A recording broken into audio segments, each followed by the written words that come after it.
আনুষ্ঠানিকভাবে কার্যকর হলো কেন্দ্রীয় সরকারের শ্রম সংস্কারের নয়া অধ্যায়। 4টি নতুন শ্রমবিধি চালুর মধ্য দিয়ে স্বাধীনতার পর থেকে প্রচলিত শ্রম আইন ব্যবস্থায় বড়সড় পরিবর্তন আনলো নরেন্দ্র মোদী সরকার। শ্রম আইনগুলোর বর্তমান সময়ের অর্থনীতি এবং কর্ম পরিবেশের সঙ্গে সামঞ্জস্যপূর্ণ করাই এই উদ্যোগের মূল লক্ষ্য বলে দাবি কেন্দ্রীয় সরকারের। তবে এই সংস্কারের ফলে শ্রমিকের স্বার্থ উপেক্ষিত হয়ে মালিক পক্ষের সুবিধা আরও বৃদ্ধি পাবে বলে দাবি শ্রমিক সংগঠনগুলির একাংশের। 2019 এবং 2020 সালে সংসদে পাশ হওয়া মোট 4টি শ্রমবিধির আওতায় 44টি পুরনো শ্রম আইনকে সংকুচিত করা হয়েছে। এর মধ্যে 15টি আইনকে অপ্রাসঙ্গিক বলে বাতিল করা হয়েছে এবং বাকি আইনগুলি একত্রিত করে তৈরি হয়েছে 4টি নতুন কাঠামো। শ্রমিক সংক্রান্ত বিধি, শিল্পক্ষেত্রে সম্পর্ক সংক্রান্ত বিধি, সামাজিক সুরক্ষা বিধি, পেশাগত সুরক্ষা, স্বাস্থ্য ও কাজের পরিবেশ সংক্রান্ত বিধি, এই 4টি বিষয় হলো নতুন কাঠামো। শ্রম আইনের জটিলতা কমিয়ে দেশকে আত্মনির্ভরতার পথে এগিয়ে নেওয়ার জন্য এই পদক্ষেপ প্রয়োজন ছিল বলে দাবি কেন্দ্রীয় সরকারের। স্বাধীনতার আগে এবং পরে তৈরি হওয়া আইনগুলো বর্তমান কর্মসংস্কৃতি ও শিল্প কাঠামোর সঙ্গে খাপ খায় না বলে এই আধুনিকীকরণ বলে দাবি কেন্দ্রের।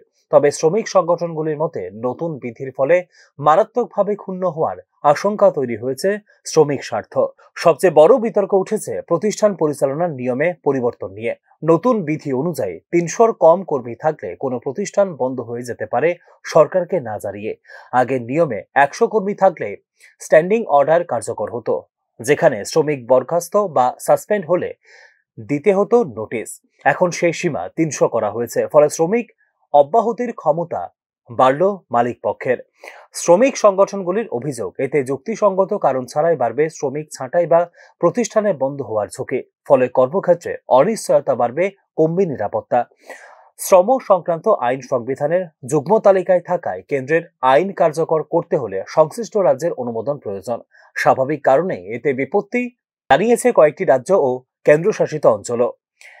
এই বিধিকে শ্রমিক বিরোধী বলে নিন্দা করেছে সিআইটিইউ সহ 10টি শ্রমিক সংগঠনের যৌথ মঞ্চ। শ্রমিকের সুরক্ষা কমিয়ে নিয়োগদাতা সংস্থাগুলির খাতির করা হয়েছে বলে তাদের অভিযোগ। গৃহীত হলে কিন্তু এই 29টি যে শ্রমিক স্বার্থ সৃষ্ট আইন আছে তা কিন্তু আর থাকবে না। আরেকটি বিষয় দেখা যাক যে ভারতে 70% শিল্পে 74% শ্রমিক আছে। এই 74% শ্রমিক কিন্তু শ্রম আইনের আওতার বাইরে চলে যাবে এবং আমাদের দেশে সংগঠিত শিল্পক্ষেত্র অত্যন্ত কম। আমাদের দেশে 10% হচ্ছে সংগঠিত শিল্পক্ষেত্র এবং 90%ই হচ্ছে অসংগঠিত শিল্পক্ষেত্র। এবং কোন শিল্প সংস্থাতে 100 শ্রমিক যেখানে ছিল যে সেখানে ইচ্ছে মতো ছাঁটাই করা যাবে না, সরকারের অনুমোদন লাগবে, সেখানে এখন 300 পর্যন্ত শ্রমিককে শিল্প সংস্থা ছাঁটাই করতে পারবে। অর্থাৎ এই আইনগুলোর বেশিরভাগটাই শ্রমিক শ্রেণীর বিপক্ষে। অন্যদিকে আরএসএস ঘনিষ্ঠ ভারতীয় মজদুর সংঘ স্বাগত জানিয়েছে এই সংস্কারকে।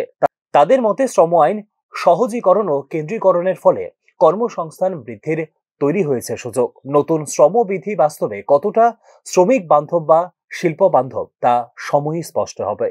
যদিও এর ফলে বিদেশি নিয়োগ, শিল্পায়ন ও কর্মসংস্থানের গতি বাড়বে, এই হলো সরকারের বক্তব্য। কিন্তু শ্রমিক সংগঠনগুলির আশঙ্কা, শ্রমিক সুরক্ষার দেওয়াল ভেঙে দিয়ে ঝুঁকি বাড়বে কর্মক্ষেত্রে। ফলে এই বিধির বাস্তব প্রয়োগ আগামী দিনে ভারতীয় শিল্প ও শ্রম বাজারে কোন পথে দিয়ে যায় তার নজরে রাখবে দেশ। Bureau report, news now.